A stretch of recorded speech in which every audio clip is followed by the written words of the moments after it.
The heart is a giant muscle that pumps blood, and that pump pushes blood any direction it would go.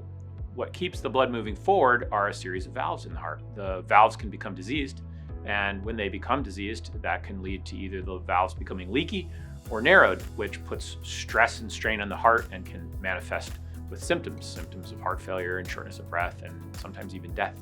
So structural heart really centers around valve disease, but it also includes other things like holes in hearts and places where blood clots can form, and we manage all the structural anatomic components of the heart outside of blocked blood vessels or the electricity of the heart. Structural heart valve disease is caused by so many different things, but most of the time it's just degeneration from wear and tear as people get older. The aortic valve can become narrowed. That's a very common problem.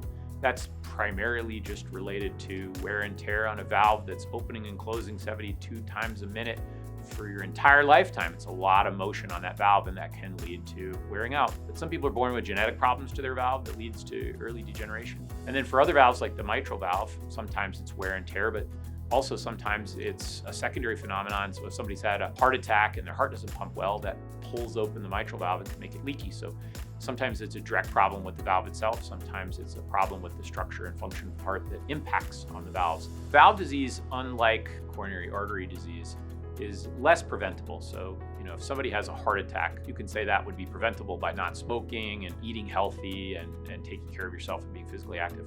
Valve disease is a degenerative process that for most people is just wear and tear. It's just going to happen because parts wear out as you age.